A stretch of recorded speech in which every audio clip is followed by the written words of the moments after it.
fight single-handedly broke up my marriage. You're an awful person. You're 24 years old. Why would I listen to you? Why would you be giving therapy and advice to people who clearly need it? It doesn't make any sense, Ari. This is a horrible idea. You're listening to unlicensed therapy with Ari Mannis. Well, thank you for being here. I hear calls and they call you Gecko. Do people call you Lyle too? Yeah, you can call me Lyle. Yeah. I think that would feels most normal. Yeah, it feels most normal. Yeah, because you're a person. Yeah. It's amazing how fast you got into the costume. I was thinking about that. Is he going to come in costume? Is he going to get here an hour early and take a long time getting into? You did this in 5 minutes. It's easy to put on, but it's hard to take off. There's always like a little kind of remnant of. I definitely felt face. You're like, do you want the costume? And I was like, yeah. I do, but I did feel guilty. But no, you have to. I was just like, I was like, you know what? This morning I was debating if I would just show up without it, but I was like, nah, I'm just gonna not be lazy and put it on. You know. I feel like for me, the questions get answered either way. Mm-hmm. But it's all about the views, baby. Well, it's funny because I think most people listen to my show on audio more than on video. Interesting. So there are a lot of times where I feel like I'm just wearing it for no reason. Yeah. That's actually surprising to hear. But we probably get more views in clips than we do in full episode listens. Therefore, it still matters. Well, I don't know if this is interesting at all, but I'll do this thing where I'll record.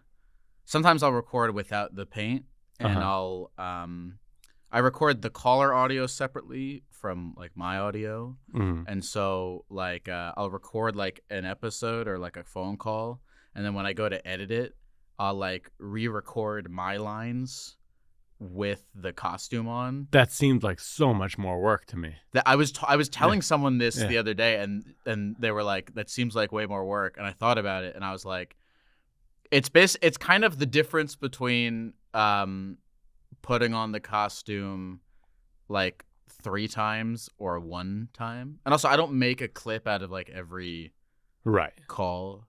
And then I think I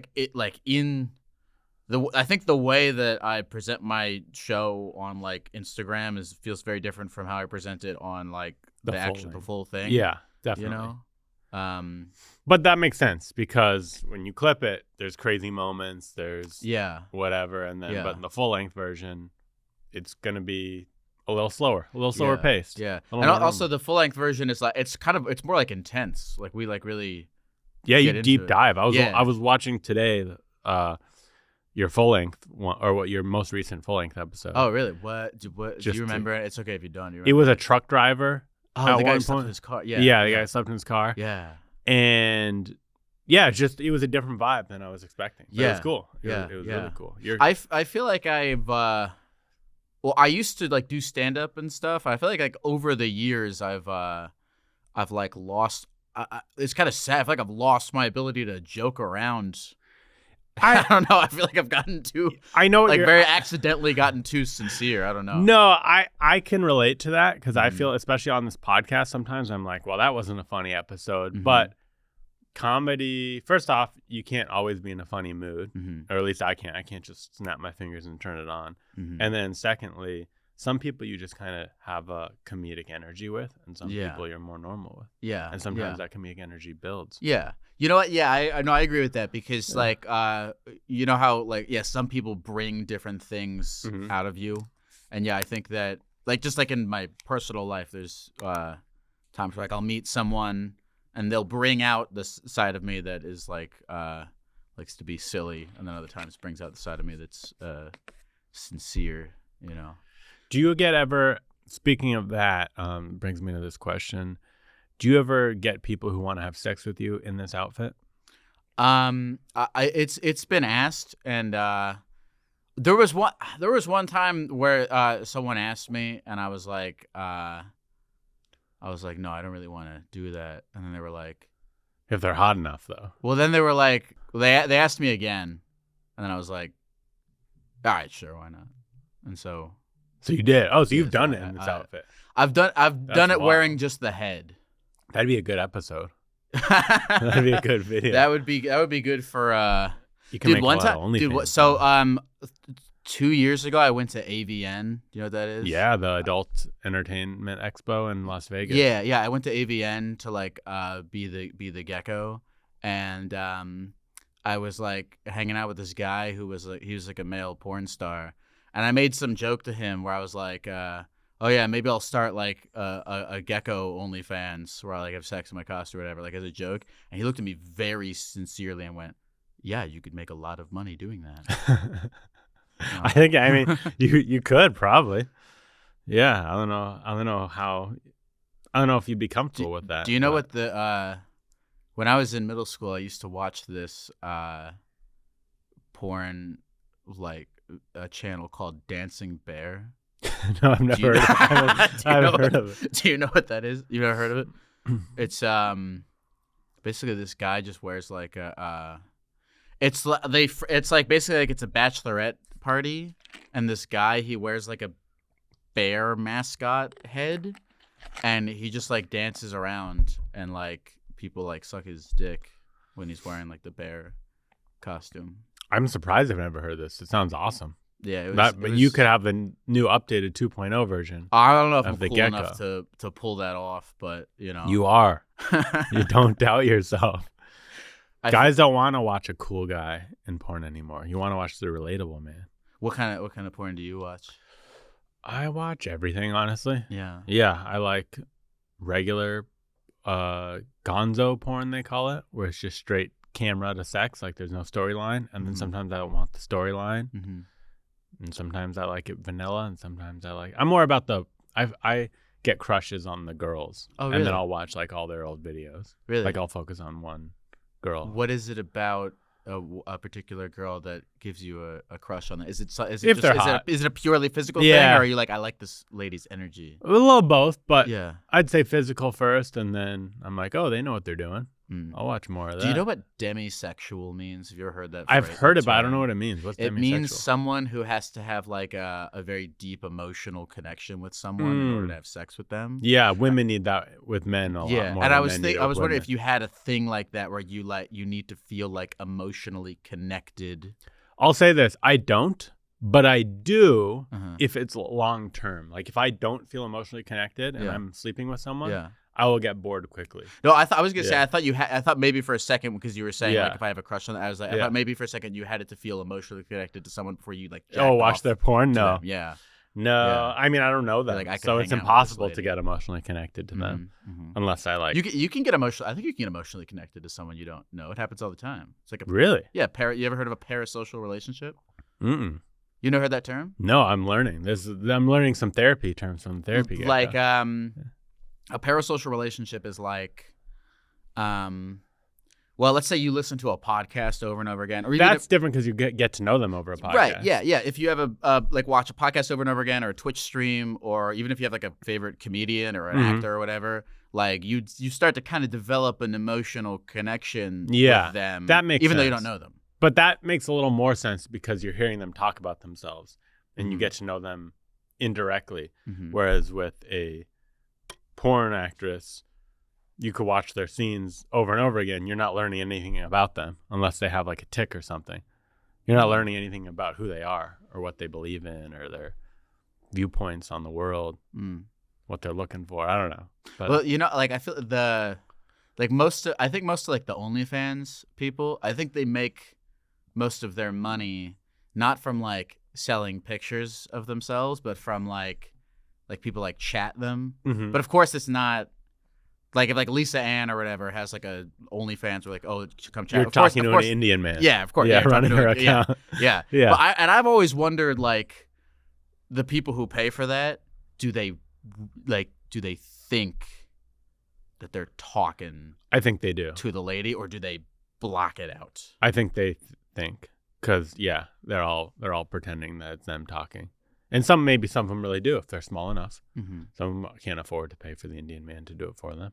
It's the way I think about like psychics. Like, do they truly believe that they can speak with like dead people. Sounds like you do not believe in psychics then. Do you believe in psychics? I don't, but I think psychics believe that they can.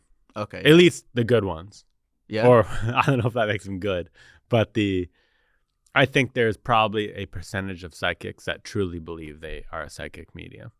What would you I don't say? agree with What that. percentage of you? There's got to be at least there's got to be some that are like, oh, I learned a long time ago I couldn't do this, but this is my only source of income. Those are probably actually the better ones. The ones that Interesting. know they're faking because You think so? they learn more tricks Yeah. to be more. Probably the ones that think they're real Yeah. are actually probably worse when you think about it because they're just not real. Yeah. Yeah. Yeah, I'd rather see a fraud than a crazy woman. Yeah, no, that who makes thinks they're sense. psychic, Yeah, that makes yeah. sense. Because if what you want out of going to a psychic is some sort of like emotional whatever, you want someone who knows the tricks to make you feel that way. Psychics to me are kind of like horoscopes. Yeah. Yeah, they're probably saying general things that apply to most people and Yeah. picking up on context clues about you Yeah. and going with that. Yeah. But yeah, I mean, yeah, it's weird. It's definitely another one of those industries that are 90% women Mhm. that go. It's not. I don't see a lot of straight men going that see a psychic. Straight, dude. I think astrology is like becoming more like it's becoming more masculine. Like I was in like a black barber shop, and they were like talking about astrology. It's funny you say that. I was on a podcast recently with a black comedian Uh-huh. who's, real black, not like whitewashed black. Uh-huh. And he was asking me my birthday and into my astrology sign. Yeah, I was like, yeah. what's going on here? Yeah. No. It's I thought it was really interesting that they were talking about it because you think of it as this thing that's like, for like chuggy, is that the word? Whatever, like I for don't like it's like white women or whatever. But I like it's become more pervasive. Well, black guys love women. So maybe they're like more than other races. They're just like hornier dudes. So maybe they're doing it just to be more relatable to chicks. They're like, Could oh, what's be. your astrology sign? I'm Could into be. astrology. Could be. That's my theory. You ever gotten like a tarot reading or anything? I've gotten them. Yeah. And Just how for did, fun. was it It's funny because I don't believe in them. But even though I truly don't believe in them, as I'm getting them, I kind of want them to be real. yeah, Of course. So I'll listen and I'll be like, wow, okay, I hope this comes true. Like, I hope they're real. Mm-hmm. There's still a small part of me that's like, I hope I'm wrong because I want this to happen. If you go to a tarot reader, you're searching for answers. Right. You're in a low place typically. And so I think you're naturally going to find, not even like you're trying to, but you're just naturally going to find connections to what they're saying. Right. You're going to cling on to to your things. life, Which I don't even think is like complete bullshit. I think it could help steer you in the same way that like talking to a therapist, they're not going to like give you any like Right. real shit, but they'll help you and your brain navigate yourself.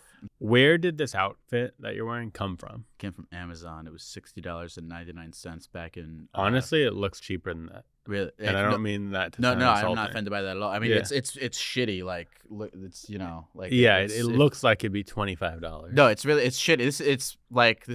It's inflation. Are Well, you actually, still on the first one you bought, or have you had to rebuy it? No, that one is in a dumpster, and Damn, you could Afghanistan. eBay that one, sign it, and eBay it. I wouldn't feel comfortable selling that to whoever wants to buy it. Do you know what I mean? Like there's some stains on it, that Yeah. mystery stains. Yeah. As something, if I do this thing where if at a live show or while I'm recording or doing something, if I feel a strong connection to someone, or I'm feel very touched by someone and like they're a fan of the show, I'll give them a part of the costume. During mid-show or at the end? At the end. At the end, yeah, okay. there's been a couple of times at like a live show where like if I really fuck with someone, Hey, do you want it's like this? it's kind of Do you want this legging? like I'll like peel off the foot and I'll give them the foot. I was in That's nice. You're a giver. I was in Iraq, and there was a guy who was like hosting me there, and he was like taking me around, and I kept trying to like pay him for like doing what he was doing, and like offering to like do it, and he like would like the culture there is very much like they're very hospitable, like they don't want to accept your, but I was like, I'll give him the head of the guy. But when I tried to give him the head of the Gecko suit, and that he was like, "Oh, please, I would love the head of the Gecko suit." And I was like, "Yeah." And Shout out but so Muhammad. when you were buying this $60 costume on Amazon, Mm-hmm. did you have a game plan? Like, hey, I'm gonna do this therapy show, but I'm gonna be the therapy gecko. Like, I don't know. It just was it that thought out, or did you buy it for another reason and then it kind of happened? Yeah. By the way, quick anecdote. Yeah. It was $60.99. Guess how much money it is in 2025? I would assume it's gone up. $85. It's $100. Do you think they went up because they know that you need them? Maybe like you caused it to go up because people are buying them because of your show. Do people show I up to your don't live know. shows in your costume? Yeah, they have. Yeah. Yeah. I don't know. It's possible. Or maybe just it's from China, probably. I think it's just inflation. inflation, dude. Yeah. If they stop Inflation making and this, tariffs. fuck. Yeah. You're going to have to like pay a seamstress to make you a custom one. Mm-hmm. And it's going to be $1,000. You You should buy 10 of them now. I've bought lifetime. Oh, I've you probably have? lifetime bought like 50 of them. Probably maybe more than that. That's a lot. Well, they're just shitty. Like if I Yeah. go to, like if I'm like in the walking around a lot, or I'm in the desert, or I'm doing filming or whatever, like they just break down. They get. Have you ever worn them not to your show, but just because you wanted to get recognized on the street? You wanted the adulation, so you're just like walking around in your suit hoping people say like, dude, I've seen you on TikTok. I'll say that I've been in. I'll never put. I'll say this. I've never put on the suit for that reason, but I've not taken the suit off for that Yeah. reason. Because at the end of stand-up shows sometimes, Mhm. if I'm feeling kind of lonely, Yeah. I'll like walk out to the lobby, Yeah. hope so that people will see me when they walk Yeah, out. yeah, I've done a version. Yeah, Yeah. totally. I've done a version of that. Like, I don't know. Like, if I'm going to like a convention, or if I just finished filming something. If I've just finished filming something and I'm like already wearing Yeah. the suit, like I could take it off, but Right. I'm a little lonely, so I'll walk around in it for a little bit, and eventually someone is like, "Oh, are you the Gecko guy?" And I'm like, "Yeah," and then we start talking. It's fun. Have you ever been recognized not in the gecko costume? Yeah, that happens. It used to happen more often, but yeah, that'll happen like once every. Blue moon. It'll happen like twice a year or something. And do like they that. recognize you from your voice or just by seeing you? I've been recognized by my voice before. There's Yeah. one time I was like in the airport, and when not so much anymore, but like now, if I have to get on a flight, I'll get like really, really high at the airport.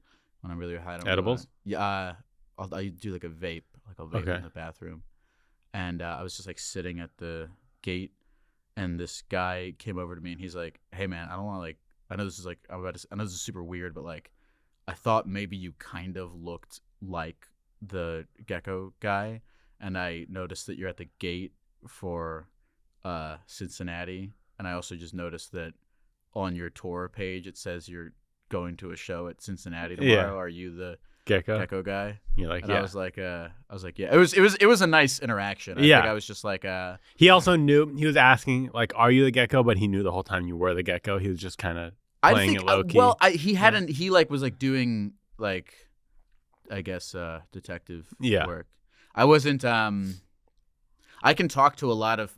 We had a nice conversation. He was a nice guy. I can talk to a lot of people and be like, hey, what's it? If like I'm in the suit, but Yeah. if I'm stoned, I can't. Like there's been had times where like I'm just like I'm really stoned and I'm not in the costume and I'm walking down Venice Beach and I'm in my head and I'm like, everyone's probably staring at me right now.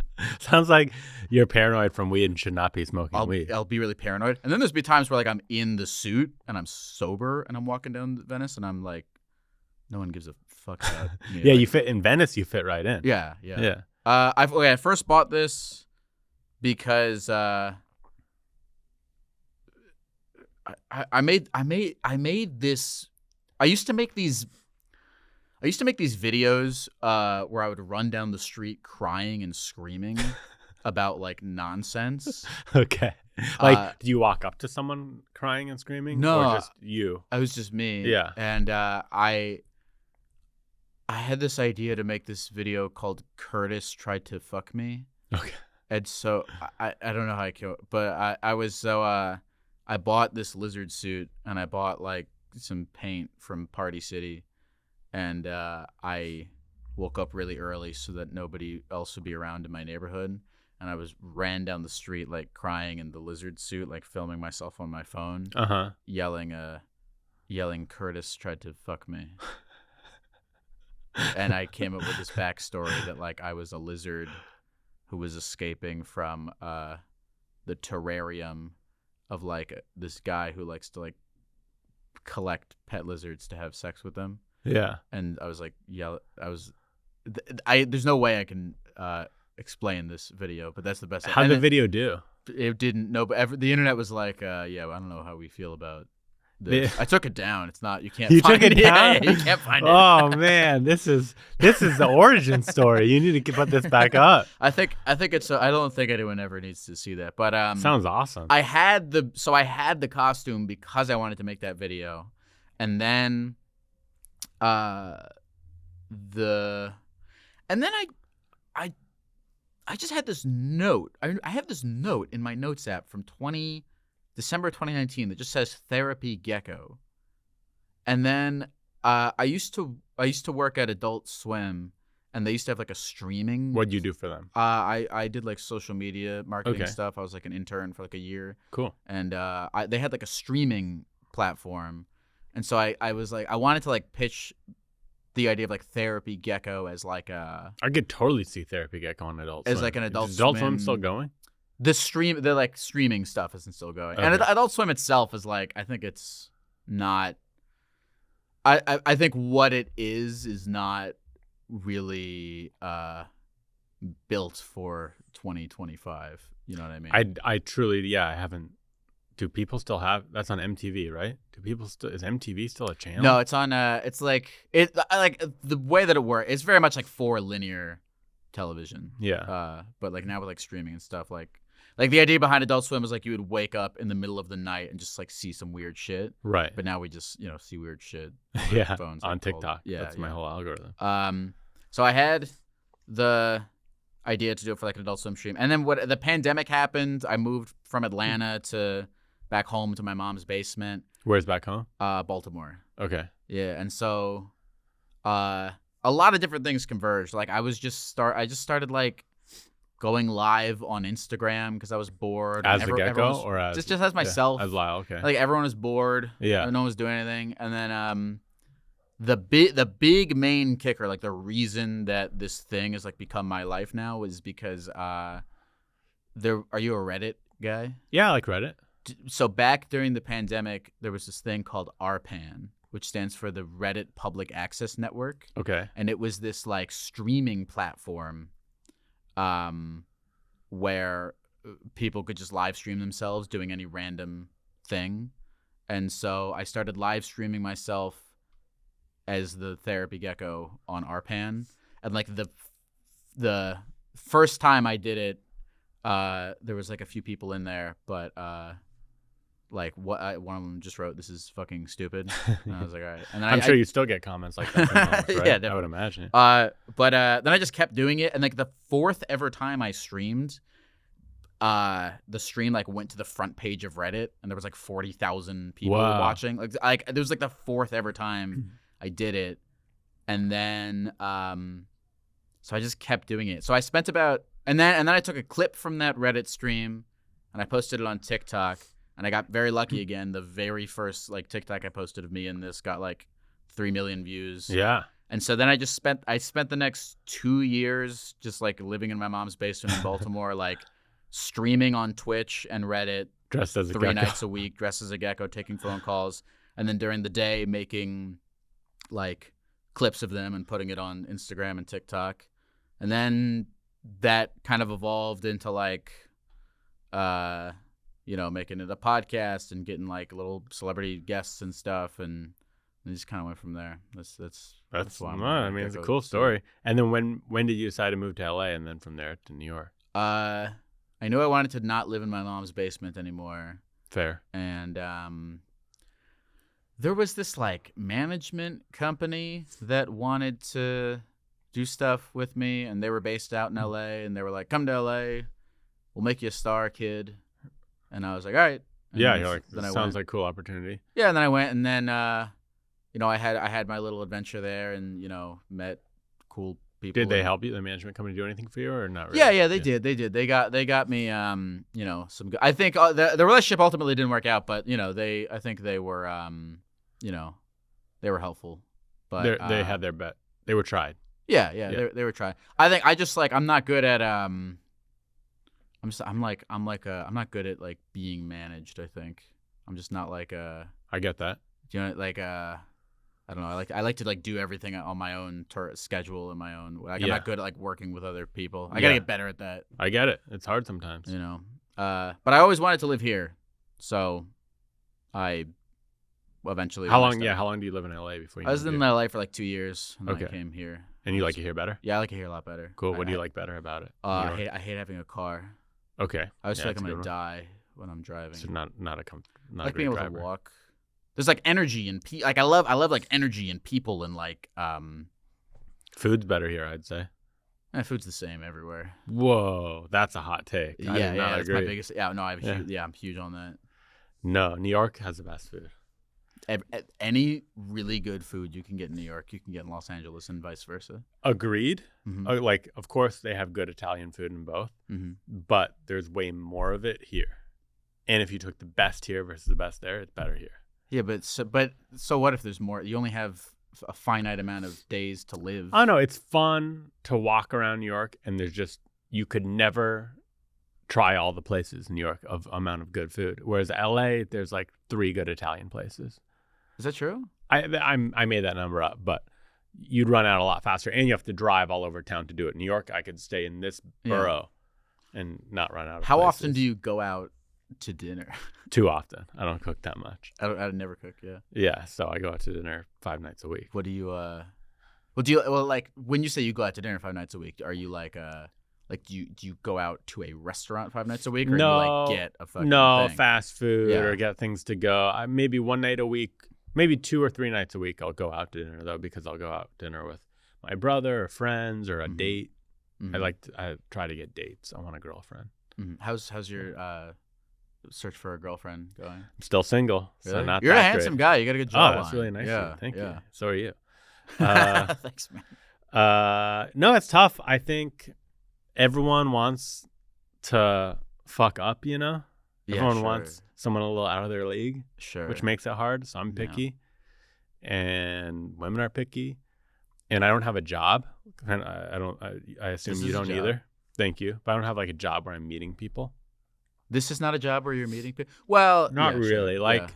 I feel like a lot of people meet their friends and their someone they would date at work. You're forced to be around them. You get to know each other. You develop crushes. Wait, but I would argue. I would argue you're in a much better position to meet someone than someone who like has a 9-to-5 job. Like you're a stand-up. You're always running around, being in new places. People are always like. You're also as a stand-up. You're always like in positions where like people are like seeing you at your best. Yeah, that's Or I at your try. worst, depending on how the show goes. well. Okay, there's a comment. So I'm not going to sit here and say I've never met someone from doing stand-up, like Right. an audience member. I have, but you try not to, because again, they are viewing you they think, whoa, this guy's the funniest man alive, because they don't realize I've been doing those jokes for years, or however long I've been doing it. Like, that is me crafting together the 15 minutes I want people to see. You know what I mean? Sure. Yeah. So then they meet me in real life, and Uh-huh. sure, I'm fine, I'm nice, I'm funny, but I'm not like, they're expecting me to make them laugh for 2 hours straight on a date. And then they go, oh, he's just a normal guy. Isn't that what a relationship is, though? Is you start idolizing each other, and then you slowly break down. Yeah, but it happens faster because a lot of people don't even realize that you've rehearsed that stuff. They go, so can I come see you again? I go, but you already saw it. And they go, yeah, but it was great. I'd like to see you again. Yeah, sure, and I go, sure. and they go again, and they go, I heard those jokes last time. And I'm like, yeah, that's the magic trick. But like as a comedian, I'm sure like, if you're on a date, you're naturally, depending on, of course we talked earlier about like, different people bring different things out of you. But I'm sure like if you're on a date and they happen to be someone that you click with, I'm sure that they would bring out within you what is naturally true. funny. No, it happens. And then the other thing is I'm usually in another city doing stand-up, so I don't want to date someone who doesn't live in the same city. And then it's also, people always think that comedians get, like I've had ex-girlfriends who are like, oh, I'm worried about you going and doing stand-up because girls, like blah, blah, blah. Yeah. But I'm like, who goes to comedy shows? Couples. Guys and couples. Yeah. You know how many single, attractive girls are going to comedy shows? Very few. Again, I'm not going to say it's never happened. I'm just saying 99 out of 100 stand-up shows, I'm not walking off stage and girls are coming up to me going, you are so funny and cute. Can we go out? Like that doesn't happen too often. Yeah. We're clowns. We're traveling clowns. But some people want like a There's things clown. called chuckle fuckers. Sure. Have you heard of that term? Sure, I've heard of that too. Yeah, it's like, groupie, like for a comedian groupie. But again, they're typically like overweight, cigarette smoking, alcoholic women who hook up with all the comedians. It's just You're a fellow Jew, right? I feel like there's a few people who like ruined schlubby Jews, like ruined schlubby Jewish kids' expectations of the world, because like when you were growing up, right? Like you would watch like Seth Rogen movies, or still do, like or even like Adam Sandler, right? Like there's all these media of being like when I'm 15 and I'm watching a Seth Rogen movie, I'm like, I can be a kind of fat Jewish schlubby guy, and if I'm a little funny, I can date a hot girl. Like that's like I think that's like there's so much media that like endows that. I mean, hey, I think you could. And I think you could. Yeah, but you got to be more than that, right? You have to also have a good job or money or fun. Yeah, it's hard. But no, my biggest struggle, I would say, as far as dating, is just meeting people. You on the apps? I've dabbled in the apps, but the thing about the apps is, if a girl is on Hinge or a dating app, she's dating like it's her part-time job. Sure. She's dating. She's dating you and 5 other people. So it makes it, oddly enough, it makes it more competitive and harder. Yeah. I just found that women on dating apps are very flaky women, and they're all over the place. Women in general are in demand and desirable, but if they're on Hinge, they're getting pounded on. Maybe that word's the wrong word. Or it's the right word. They're getting a lot of dudes. Have you ever had a girl show you like her Hinge? I could imagine. No, I haven't. But I was on a date with this girl and she showed me her Hinge, and the fucking thing, it says like, and this is every this happened like multiple times throughout my life. Like I've like a girl show me like her Hinge or her Tinder, and like no matter who she is, it's like the likes, or like back when I used Tinder, like there's like a Tinder Gold thing where it's like shows who likes you. Anytime I've seen a girl show that to me, it always says 99 plus. Exactly. It always says 99 plus. Now, what you have to realize is like, if you are, and you could say this about any field, what, dating, art, business, whatever it is, if there's like a low bar of competence, where if you pass that, you're in like the top 10% of that 99%. Because think about like of the 99%, how many of it is like guys where like all the pictures are like selfies of like their forehead, or they all write like gross weird things, or like they just have no, like if you can put together a semi-competent profile, yes, you can rise above at least the. I agree, and I think I have done that, but even then, it's 70% men on this app. And you could argue the same with the women too, of the women that I'm attracted to. I just know that they're waking up to 100 messages. Sure, yeah. How many of those people are they entertaining besides me? Mm-hmm. It's not attractive. And I could see it from, I'm not saying like if you're on Hinge, you're not attractive, but I don't like going into a date thinking, I got to do good. She's going on 5 other dates this week. She's got to pick. You can't do that. But they are. They definitely are. If you're going on a date with Hinge, the chances that she's just talking to you and one other person is very low. No, you can get. I think you can get lucky in the sense of like. Yeah, lucky is the word there. You have to get lucky. Well, dating is for people who are lucky or patient or extremely attractive. If you're one of those 3 things. Unless you're meeting someone in real life and you're getting sure. to know them through Sure. a job, a club, a class. Sure, yeah. So that's what I want. That's kind of what I need to figure out. Have you been going to class? No, but I want to. I want to figure out some sort of, this sounds gross, but some sort of funnel to meet women, not through a dating app. Well, like everyone's like the Run Club thing. So, yeah, something like that. But those are all. But like even like the in-person stuff, like a speed dating thing or like a Run Club, even that feels more competitive to me than a dating app. It does, but it's not, because you're meeting. If you go in there with no expectations, you go into, let's say you went to a Run Club, you go, hey, no matter what happens, I'm gonna get a little run in today. I'm gonna get exercise. It's gonna be positive whether I meet someone or not. And then if you do meet them, you skip ahead of the line of all their Hinge matches because they've met you already. They know, okay, this guy's not a murderer. He's charming. I found him attractive. You're at the top of their list of people they're going to text back.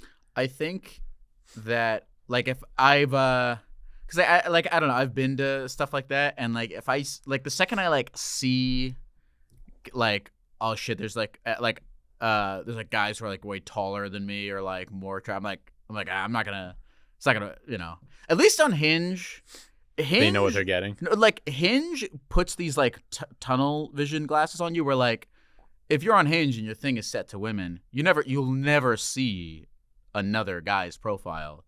So Hinge will at least give you matched this, with a few like, trans people. possibly. Yeah, no, I have. Oh, you have? Yeah. Do you like trans? No. I always match with. I like because I go through pretty quick initially, and then I'll look back and I'll be like, oh, who's this? And I'll go, oh, trans, unmatch. It'll give you the impression that, like, it'll make you think like you're in The Bachelor, you know, because you never see anyone else. It'll be like, here's 1,000 women that are all lining up to potentially date you. You know, I like. So you like the apps then? No, I mean I hate them, but I think that they are.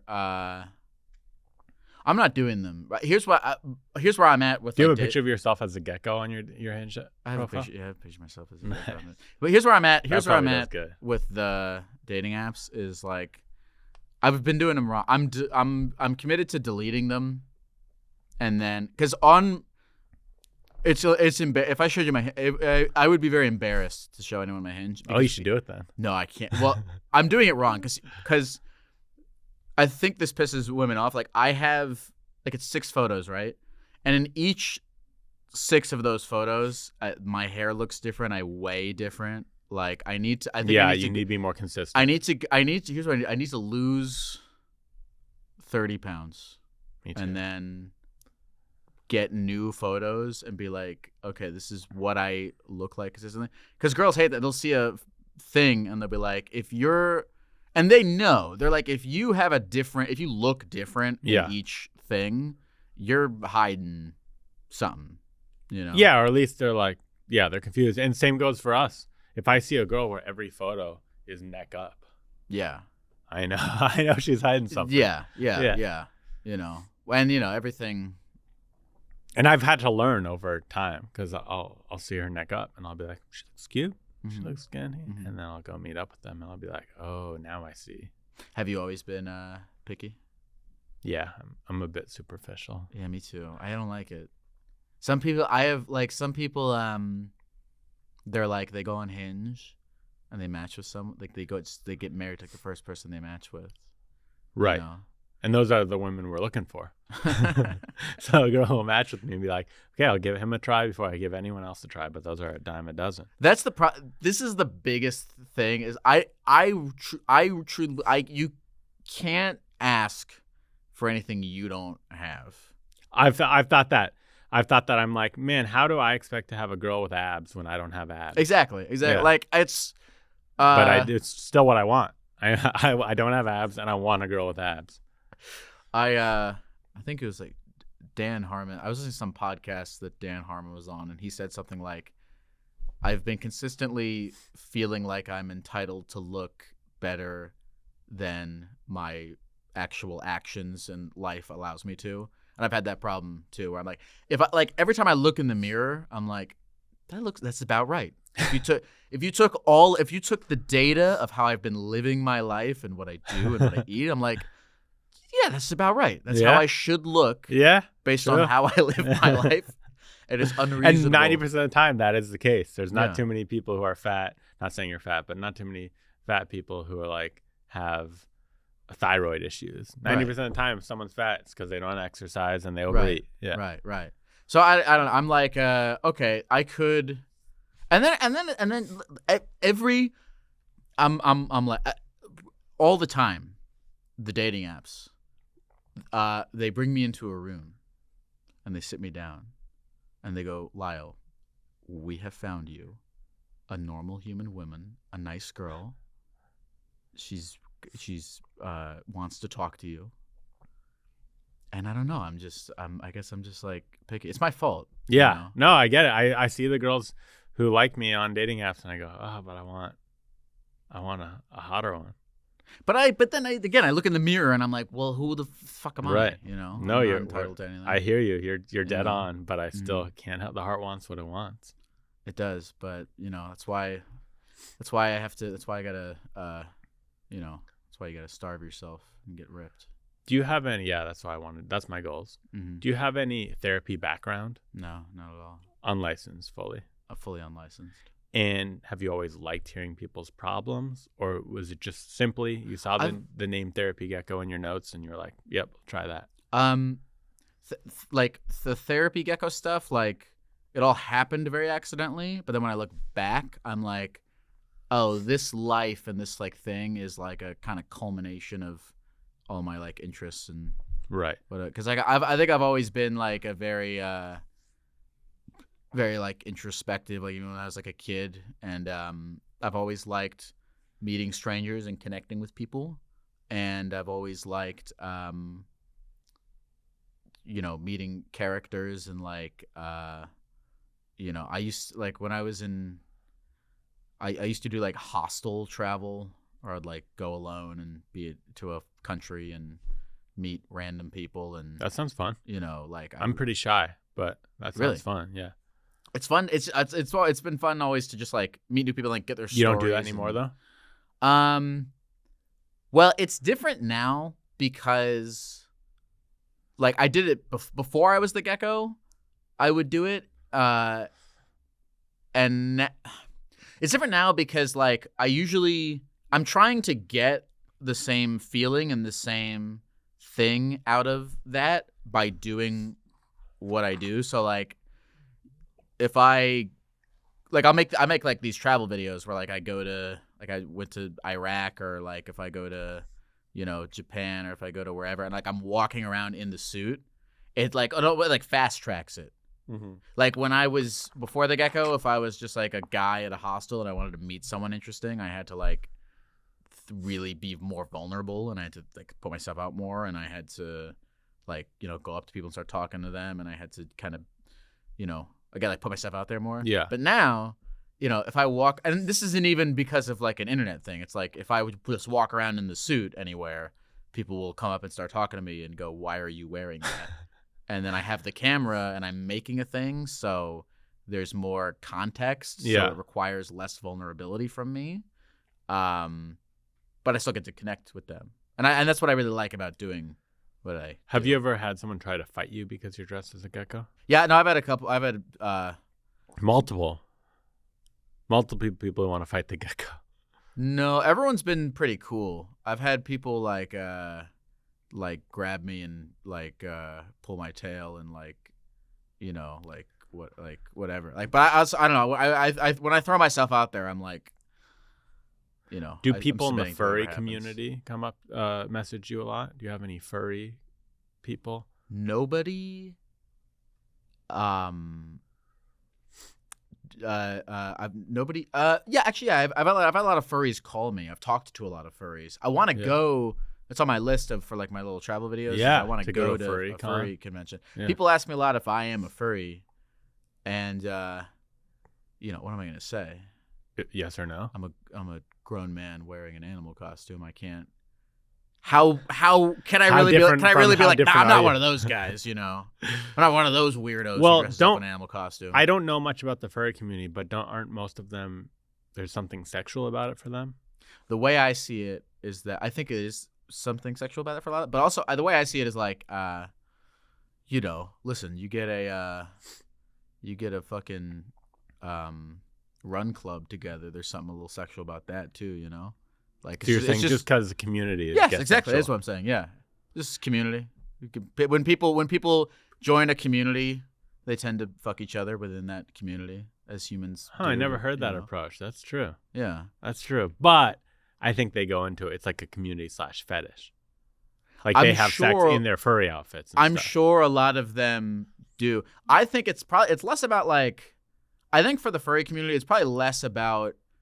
I get turned on by like I think it's less about like I want to fuck a wolf and more about like what I actually think it is like I'm not really that happy with my life or I have like some kind of or maybe I have autism or I have something that like really like gives me like a strong barrier for like connecting with people. So I'm going to dress up like a fucking wolf and I'm no longer Devin, I'm Wolfman, and you're no longer whoever you are. You're Fox Lady, and we're gonna connect like that. You know, you're a pretty introspective man. These are good takes that I haven't really thought of too much. All of the crazy stuff is very there's always something underneath it. Do you know what the Gathering of the Juggalos is?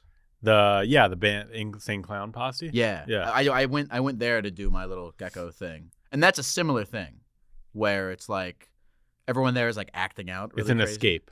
It's an escape. It's an escape, and it's an escape, and it's also like a direction because like a lot of like I interviewed people there, and like everyone there had some kind of like.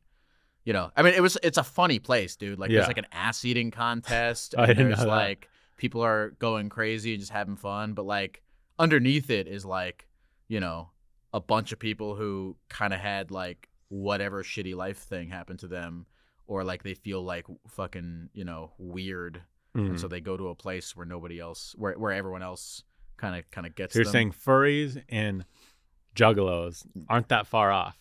I'm saying furries. Juggalos and a guy joining a run club because he wants to get laid are all not that far off. They're all basically the same guy. Everyone wants to feel. Everyone just wants to feel something, I guess. What was your last job before being Therapy Gecko? I working at Adult Swim doing the. I worked at I ran my dad's YouTube channel for a little bit. What's your dad do? My dad's he's a bankruptcy lawyer, or he's retired, but he used to do bankruptcy law. Got it. So you were like, hey, you should do a YouTube to get bankruptcy lawyer clients. No, my dad has always been into like, you know, marketing, and, like businesses, and like he ran his own like law practice for like 30 years. Pretty successful guy. Yeah, he had a successful like, you know, bankruptcy law practice, and he was always into like these ways of marketing it, and he joined this like mastermind about like social media, like Facebook marketing and a lot YouTube, of those, whatever. And so I would film him and edit YouTube videos of him, and like got it. So he kind of gave you a little base knowledge of the whole system. Well, yeah. So like I did that. I used to edit for comedians. I used to work for Mark Normand. Like I know Mark very well. Yeah. He did back when I was in college. Me and my friend Dave, who runs the Sesh Comedy Club now. Okay. We used to do a comedy club in our basement called Cave. Cool. And this was like in college, and we had Mark come in there, and we had Stavros Halkias come in there, And like through that, like I was like during those 2 years I was living in my mom's basement, I was doing the therapy Gecko, helping my dad make shit, editing clips for Mark and his podcast. So and I does was Mark editing. realize that you were a therapy guy? Like, does he know you? Does he go know like, hey, that guy used to do clips for me. Now he has a big channel. As Therapy Gecko. I ran into him at the Comedy Mothership like 2 years ago, and I was like, "Hey, man, I don't know if you remember me or whatever." And he was like, "Oh yeah, what are you up to now?" And I was like, "Oh, I do a podcast." And he was like, "You and everyone else." Yeah. And I was like, "That's pretty funny." Oh, but you weren't like, no, but I have a big following. I'm the Gecko. You've No, I probably wasn't seen gonna. me. I wasn't gonna do that. I don't. 'Cause I he's- have no. so no, he doesn't know. I have no idea if he. Because he's probably, I feel like I've told a few people I was interviewing you today, and everyone at the least was like, oh yeah, I've seen those clips. Like I've seen that guy. Yeah, I don't know if I don't know if he knows. So I think Stavros. I haven't talked to Stavros in a while, but I think maybe he's seen Got the it. thing. But Do you have a pet gecko? No, I don't want anything that requires me to live. I really do. I'm not ready for. No responsibility. Yeah, I'm not ready for. I'm not ready. Geckos are pretty easy pets. I can't take care of a plant, dude. It might even be easier than a plant. Well, if the plant dies, I feel less bad. Guilty. Do you have any pets? I have a pet snake. I have a Western hognose snake. And you run around a lot. Snakes are even easier than geckos. You only have to feed them once every couple weeks. So most of the time it sits there. But that's what it wants. Like it doesn't enjoy being held. So why do you want it? For that reason, because it's easy to take care of. It's cool to look at. Okay. Yeah, it's kind of a. That'd freak me out. I don't think I'd be able to sleep at night. It'd be like if I had a gun in the house. I don't keep it in my bedroom. Okay. I keep it in the living room, and it's really friendly. I do hold her, and she's sweet. So you hold her. Yeah. Okay. So I'm not worried about. Yeah, I'm not like scared at night. What if it gets out? It's not going to attack me. Mm-hmm. And even if it did attack me, it's not poisonous. It's not big enough to eat me. So. But yeah, I would just assume you'd kind of love geckos now and have a pet gecko. I like them. I like looking at them. I like their. Leopard geckos are great animals. Great pets. I think. I don't know if there's like a persona to the gecko character. It's mainly just like you. It's mainly just me, but I wear a costume because that's how. Is there any difference developed. between Lyle and Lyle the gecko? Any character differences? In the way that everyone has a different way of, not even because they're putting something on, but in the way that everyone has a different way that they speak if they're talking on a podcast or doing comedy or writing or doing anything versus like if they're just like existing. But the costume. Sometimes when I put the costume on, I naturally feel more energized in certain situations. That's cool. You know, like I do a lot of I record a lot of episodes like at Washington Square Park, and like I don't know, when I have the costume on and like people are like, "What are you doing?" I just feel like naturally more energetic. Yeah. But there's no like intentional difference. I don't know if it's the costume. Sometimes I feel more confident in the costume, maybe. Right. You feel more hidden, so you could let it out, and you're like, oh, it's just whatever. It's the gecko. A little bit. Yeah. It's weird. Well, it's weird because paradoxically, I feel more hidden because I'm in a costume, but I also feel more exposed because I'm in a costume. Right. You know. I get that. So yeah. Do you still get your makeup at Party City? No. That makeup, I have to be honest. Like that makeup, it was very dark. It kind of in some lightings, it looked like I was doing blackface. So I got a much lighter. Did anyone ever comment that this guy's doing blackface? No, I get maybe people are like, oh, he's doing green face. Right. Luckily, there's no race of green people, or you wouldn't be able to do that either. You're right. On planet Earth. But yeah, now I get it from Maron Paradise or something. Oh, there's a specialty website. Yeah, I want to get. That's my dream. I want to do a brand deal with Green makeup Let's do company. green makeup. I think it'd be fucking awesome. You should. What's the weirdest problem someone's ever had or asked you while you're doing your show? Oh shit. This one sometimes people will call me about stuff that's like beyond me I just give up. I don't try. If it's beyond me. Like someone called me and they were like I don't know if they were being serious, but they were like I'm being hunted down on domestic terrorist charges. And I was like, you should call someone else. I'd say you should turn yourself in. I mean, there's like little Let funny. Donald Trump fix it. There's like little funny, there's a classic one where this kid called me and he was tripping on mushrooms, and I was talking to him while he was tripping, and he was talking about how he used to be a fish in a past life, and in this life he's a human, and the next life he might be a bird. And then he says, I need to talk to his mom. I was like, okay. And then he's like, yeah, you need to talk to my mom.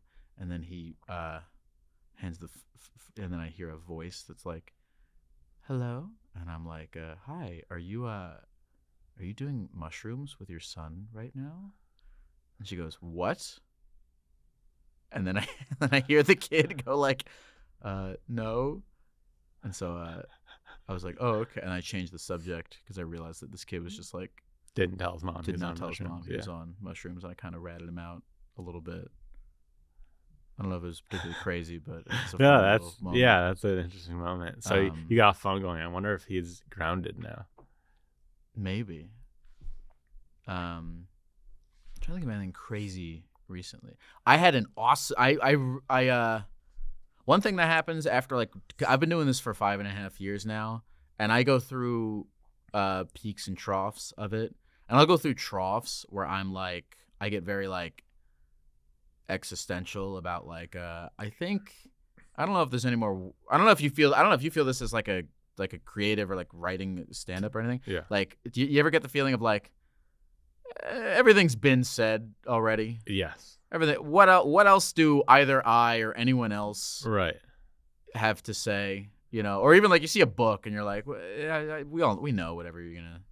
And so I'll get in that mindset. It's not a good one, right? But, and then I'll be on the phone calls and I'll be like, fuck, man, we've probably talked about this a bunch of times. And like I'll get that way. And then like I had the best phone call of my entire time doing the podcast like a few weeks ago after Awesome. 5.5 years. And That's so amazing. then I'll get surprised again. This guy called me to talk about how he ran away from home when he was like 16, and he was been spending the past like 14 years train hopping around America and being like voluntarily homeless. And we talked about like his relationship with his dad and like how he has a kid now and he's trying to like not be like how his dad was. And Wow. we talked for like 2 hours. It was a really,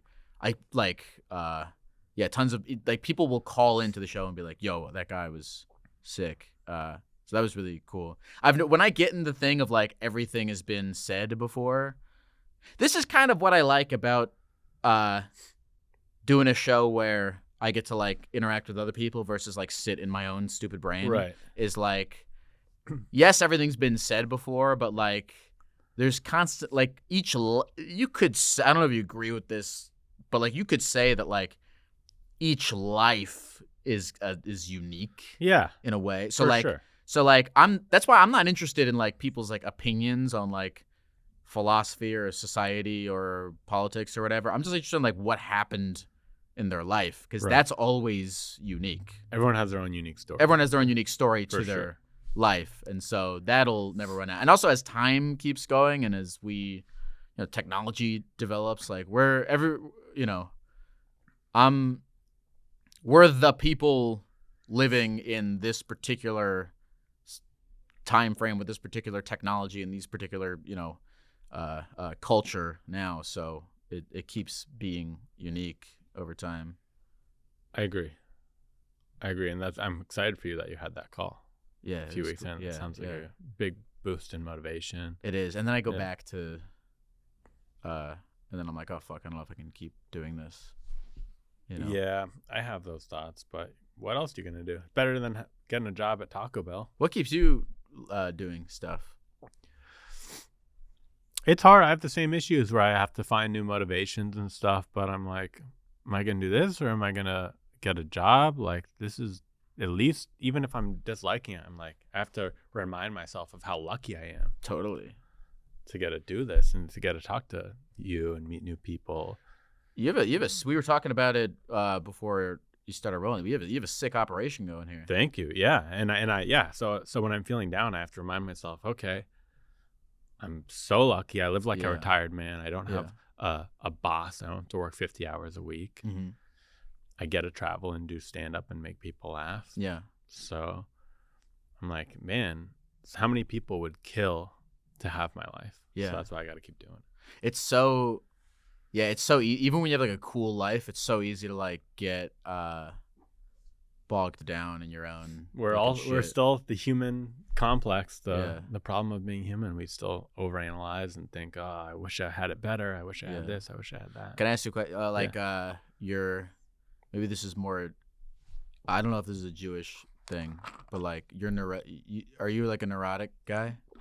I think I am, but not compared to a lot of people you might be thinking of. I'm not your stereotypical Larry David or. Yeah, no, I don't think I'm like that. But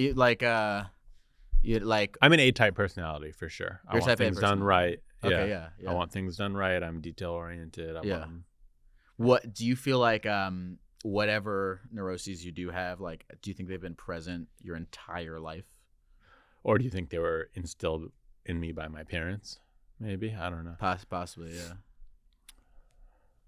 I think my parents are also type A. Mm-hmm. So if I were to guess, I would say it's the way you're raised. Mm-hmm. I'm sure there is some genetics where it's just in you. But I think if my parents were like filthy and never cleaned up the house, I'd probably be comfortable living in that. Oh, are you I keep clean. You keep clean? Yeah, I keep pretty clean. But which kind of like goes back to everything else in my life. Whereas when I'm editing my timeline in a video editing application, very clean. Really? Very organized. Really? Okay, yeah. But I see my best friend, one of my best friends, he edits. He's a talented editor. Mm-hmm. Like he edits for TV. Mm-hmm, mm-hmm. And whenever I watch him edit, I'm like, how do you, it's so messy and dysfunctional. Yeah, I'm like, you're so good, but how could you let yourself edit like this? Yeah. So people are just different. Yeah. Interesting. Yeah. I'll start a project and I'll have everything in a separate, like labeled bin, mm-hmm. and I'll start neat.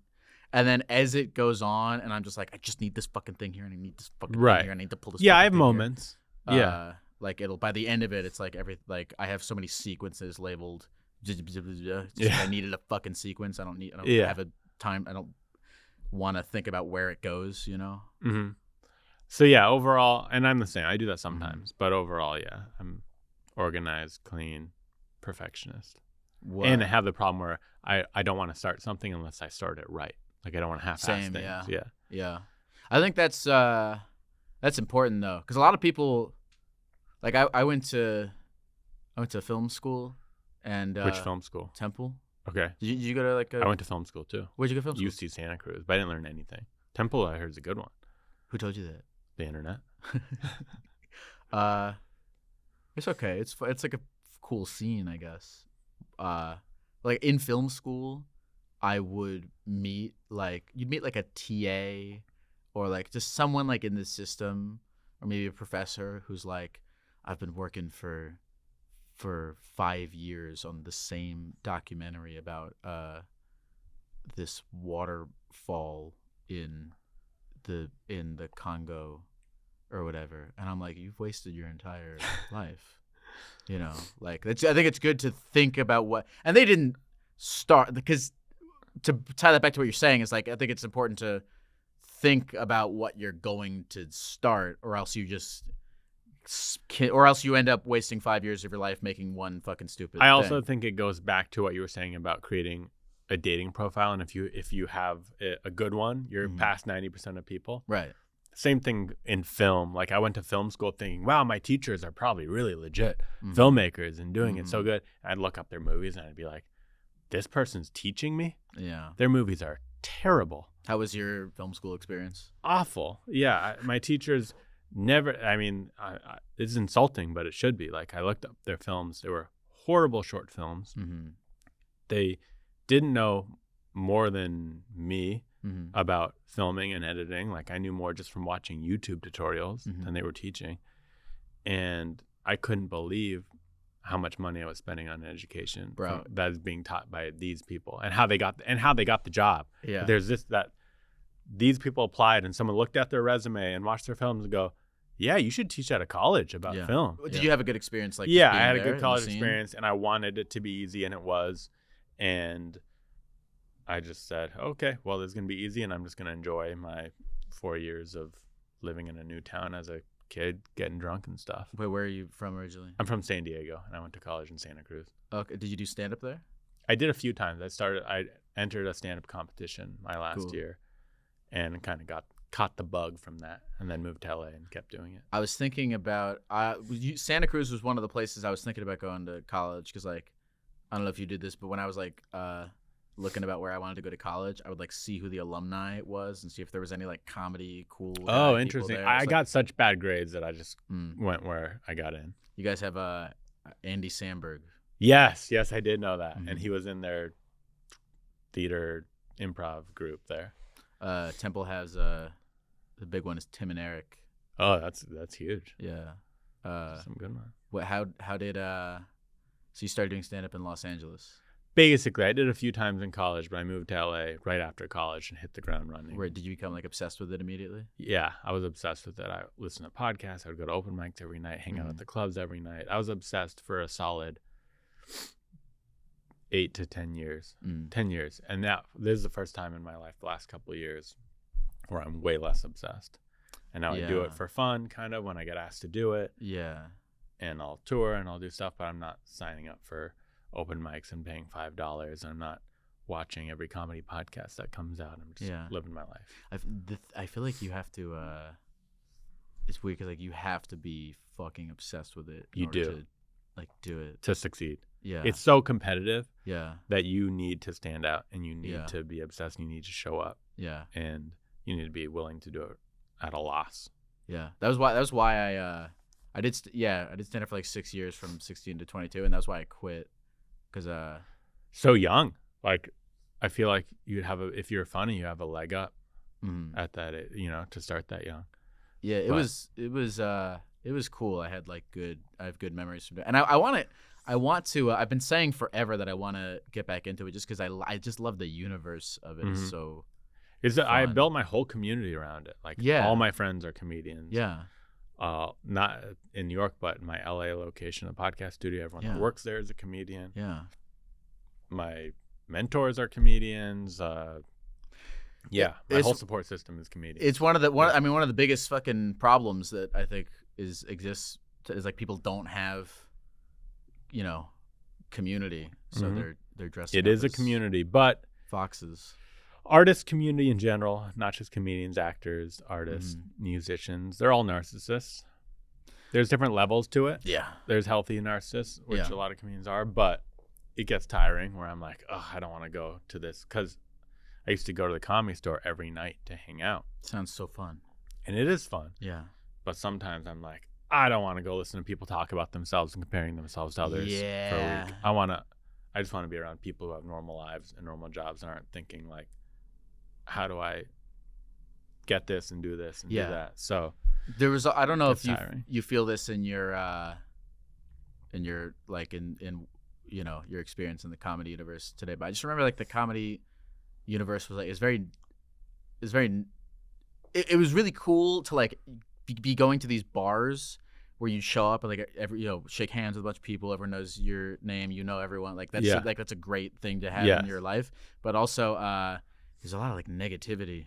Yeah. And a lot of just like, fuck this person, this guy sucks. A lot of gossip, a lot of jealousy. A lot of negativity that just can be like exhausting. Yeah. So it's pros and cons. So that's why I have the comedy. I love comedy, but I'm looking for something to kind of balance me out. a little bit. What would that be? I don't know. That's the problem. I started taking singing lessons. I'm a Yeah. bad singer, but that'd be a cool skill. Wait, so you're in like a exploration phase of Definitely. some kind Yeah. right now. I got a house that I'm fixing up to Cool. get into Airbnb business. Cool. To dabble in. Cool. I think I want to go to the Philippines for 2 months and Yeah. just live on the beach there. Yeah, you should. Yeah. Just do kind of crazy things. Yeah. I don't know if that's crazy. Not crazy, but I just kind of want to. Yeah. I feel like I'm. Yeah, I feel like a retired man looking for my purpose. Does it? I'm asking you these for my own purposes. Like, with comedy being such a defining element of your life for so long, and then having the inner thing of being like, we should try to see what else there is to life. Like, did that give you any like, was that like an existential worry for you? Like, how'd you take that? Was that like hard? You seem like you're like, it's like very matter of fact. I don't like. It's not- ups and downs. Some days I'll Yeah. have days where I'll wake up in a panic and I'll be like, I gotta get comedy back Yeah, going really yeah, hard. I yeah. gotta make content and I gotta do it. Yeah. And then some days I'll wake up and go, everything's fine. Because it is. Everything's fine. Yeah, that's how I feel about my life too. And most people, when I hear their problems, I'm Uh-huh. like, your life is fine. yeah, Everything's Yeah. fine. Yes, yeah, Yeah. Most people, you're in your head, you go, this is so stressful. yeah, But if in a year you say to yourself, am I going to be caring about this? If you're not, then it's not that big of a deal. mm-hmm. If it's not like a crippling health problem or heartbreak yes, yeah, or that's kind of it. Yeah, Or yeah. you're homeless. If you're not homeless, it's not a crippling addiction or health issue or heartbreak, Mhm. you're fine. yeah, yeah. Those are really the only three things in this world that, to me, yeah, are real significant issues. yeah, The loss of a loved one, mm-hmm. whether that be a relative or a girlfriend or a wife, Mm-hmm. a health issue that causes you pain and Mhm. changes your life. Mm-hmm. What was the third one? Oh, being homeless. Being homeless. Being like so poor that you need to work a full-time job at McDonald's. Yeah, Then your life is probably pretty crummy and you need to work on it. But even that you can get out of. yeah, I just met a guy yesterday who was in prison for 3 years, got out, got a job at Whole Foods, and worked his way up to making 6 figures at Whole Foods. nice. So It's always a matter of perspective. You were talking about you were talking earlier, like you heard the episode with like the truck driver guy. I was thinking the entire time, I was like, oh man, I've got a pretty good life. because you hate the idea of being a truck driver? Was that the Guy's- reason? I mean, yeah, he Living in a truck? he spends 70 hours. He said he spends 70 hours a week Ugh. in the truck. But to play devil's advocate, Please. they get paid pretty good as a truck driver. Mm-hmm. They don't have a boss over their shoulder. They kind of just have to drive from point A to point B. And as long as they do that within a reasonable amount of time, they're doing their job. Mm-hmm. So they have a lot of freedom and they don't have much expenses while they're on the road. So their money's kind of saving up. Mm-hmm. Could be worse. Yeah, totally. Could be way worse. Yeah, when I get too in my head and stressed about, because I've had little. The reason I was asking you about how you felt about your like new, Path? your search or Yeah. whatever, because I think I've tried to do that with this a bunch of times, where I'm like, should I like do something else or focus on something else or like whatever. I always come back to this for a bunch of reasons. A lot of the times because like a lot of the things that I do want to do with my life, like this serves, you know? Right. But I've always thought like, oh, if I stop caring about this or if I need to divulge off, when that happened, I got really existential and it was bad and and it's weird because I like the when like whatever your identity is, and there's been a lot of times in my life lately, like when I stopped doing like as much stand up, like whenever the thing that like defines your identity starts to kind kind of dissipate or whatever, and you're just like, well, who am I or whatever the fuck. Some people take that on the fucking chin. Yeah. And then some people it drives them into insanity. Yeah. So I was curious how it, went for you. Yeah, I'd like to think I've been taking it okay, but there's ups and downs. But yeah, I'll give you some unwarranted advice. Oh, I'd love that. From knowing you for an hour. But if you're facing these kind of issues, from my outside perspective of your life without knowing you, if you can afford it, I think all you would need to do is hire someone to help you.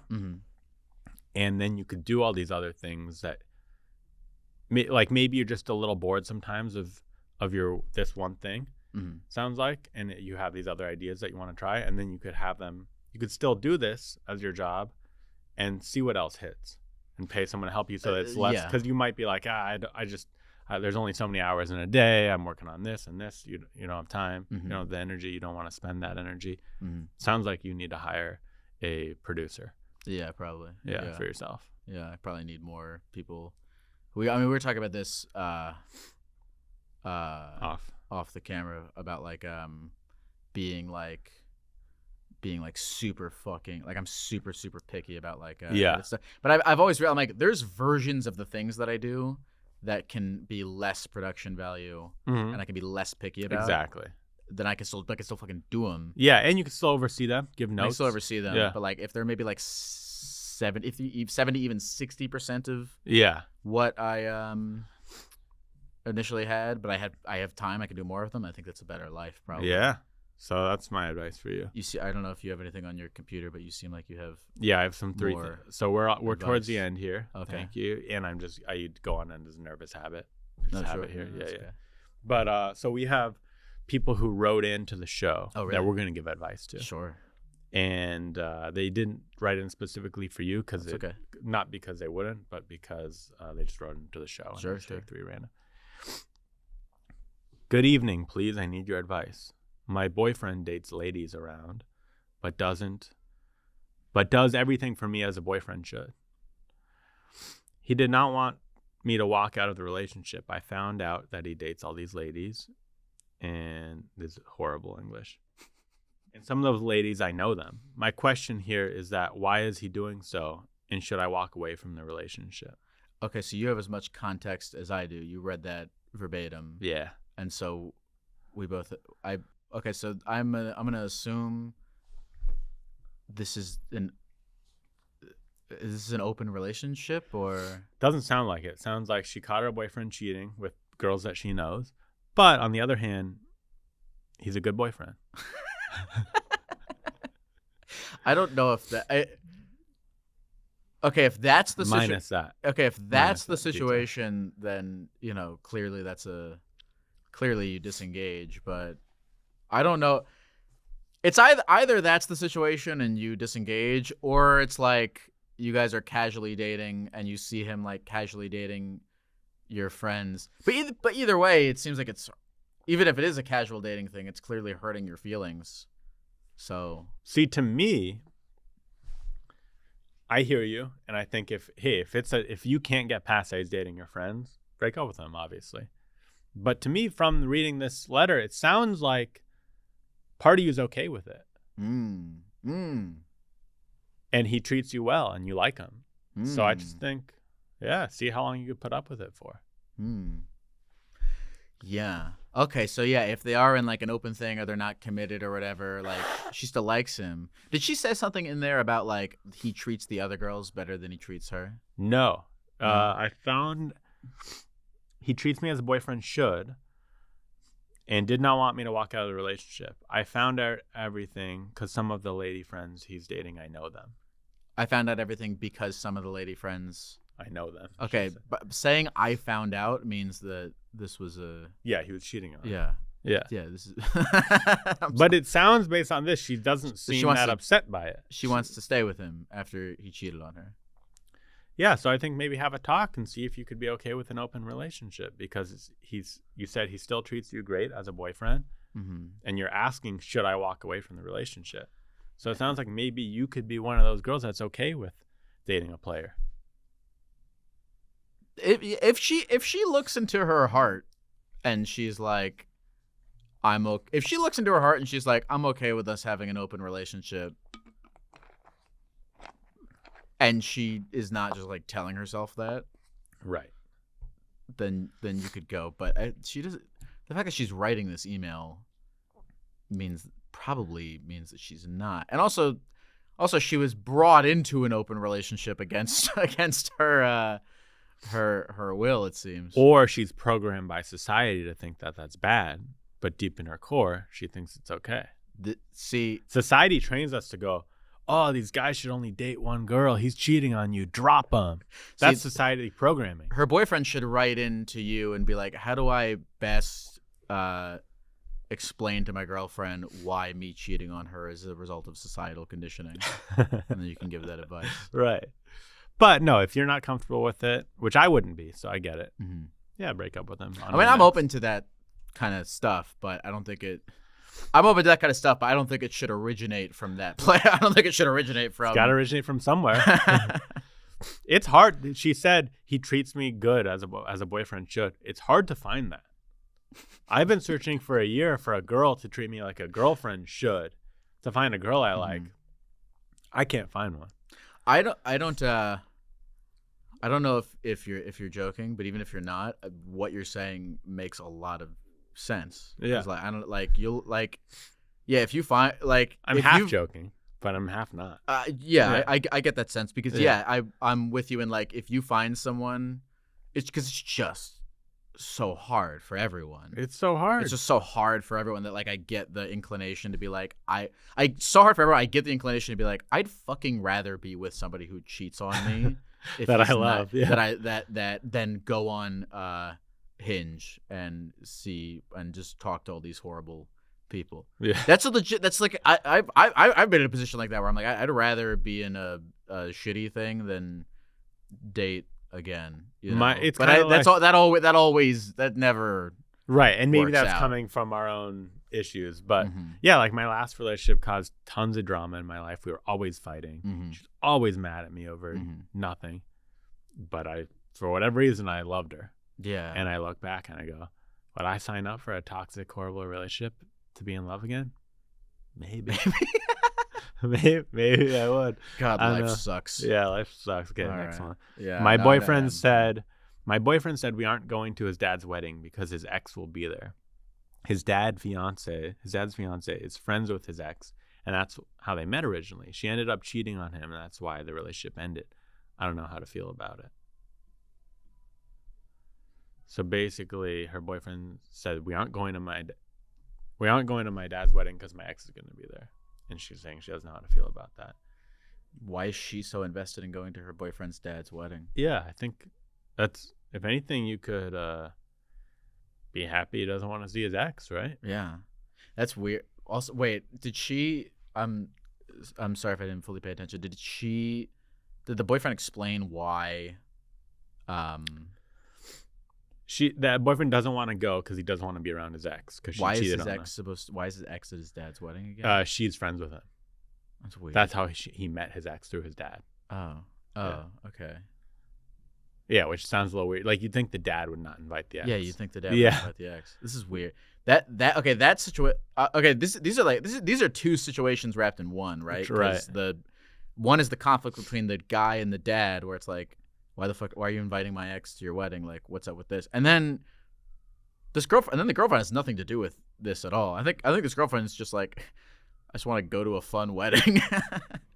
Yeah, it sounds like maybe the boyfriend needs to call his dad and said, hey, can you uninvite my ex? Yeah. And just have it, but maybe he doesn't want the drama. Yeah. And that, I don't know. Yeah. But at the end of the day, it's the girlfriend writing in, and I think she shouldn't care that much. I don't think she should care that much. Yeah. It's weird that I don't know why if she cares, I don't know why she would care that much for any reason other than, oh, I want my boyfriend to have a good relationship with his dad because I love my boyfriend. And in that case, but yeah, there's nothing you can do if you're the girlfriend. Yeah, I think brush it off. You don't get to go to your father-in-law's wedding. That's okay. If you get married. Okay, last one. Can someone please explain how it's disrespectful to stay at your friend's house, bring another person over that you're attracted to, and have sex with said person while your friend is trying to get his life back together after a rough 6-month divorce where he almost lost everything? This is a troll. I don't think so. This has to be a troll. I think he's going through a bad divorce, 6-month breakup. He's and his friend I staying see with what you him mean. Oh, okay. to help him get through it. And his friend brought over a girl that he has a crush on and fucked the girl at his house. Sorry. So I'll read it again. Can someone explain how it's disrespectful to stay at your friend's house, bring another person over that you're attracted to, and have sex with said person while your friend is trying to get his life back together after a rough 6 months divorce where he almost lost everything? Okay, so are we to assume that the person writing is the person going through the divorce? Yeah, I think so. Okay, so your assumption is this guy is going through a divorce and he's sleeping on his friend's couch. I think a friend is at his house to like help him get through it and brought over a girl that he thinks is cute. A friend, usually the person crashing on the couch is the Oh, person you're right. whose life Yeah, is I going didn't think wrong, about that. right? Stay at your friend's house, bring another person over. Yeah, that's true. Either way, so it sounds like he's staying with a friend, and that friend brought a person over and fucked a girl.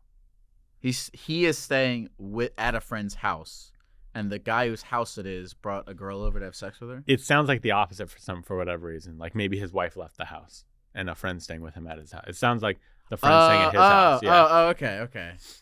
Okay. Emailer owns a house. Yes. His wife leaves. His friend comes in to like Be there. for him. And brings a girl over. And brings a girl her. over and fucks her. Be happy for your friend, I guess. That's what the takeaway I got is it's an interesting situation. Yeah, my takeaway is like I get it. It might bring up some feelings that your friend is with a girl who maybe you thought was cute.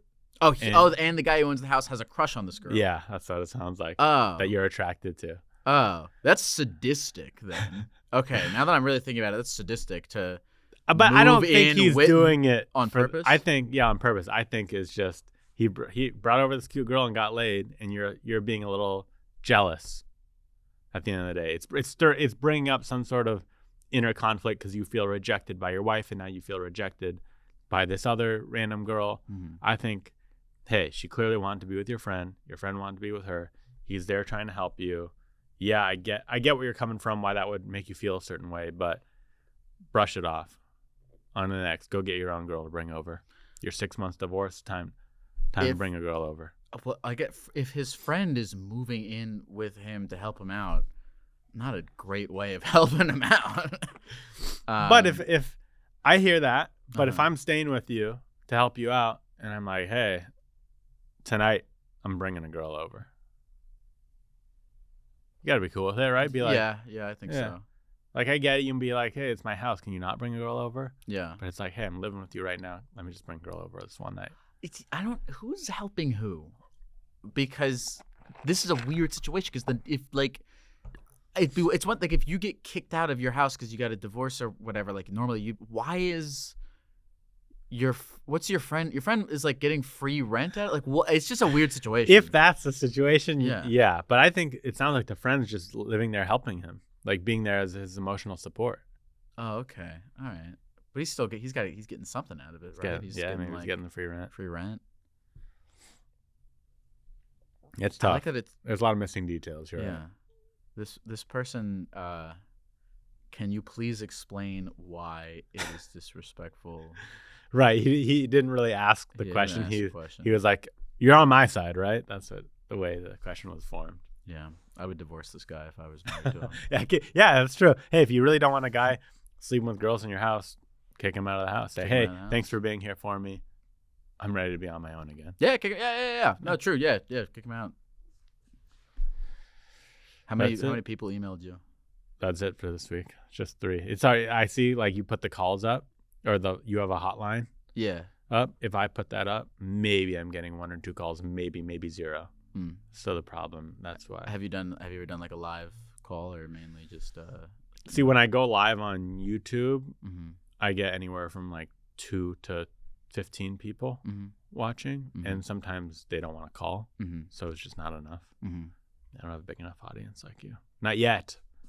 But you will. But after this episode, after the Gecko episode, dude, my audience is gonna triple. Fuck yeah. Well, I'm glad you invited me to do this. Thanks for coming. Really great to meet you. You're a cool guy. You are too. Thanks. It Thanks. was nice to meet you, man. Yeah, see you later. Bye. You're listening to Unlicensed Therapy with Ari Mannis.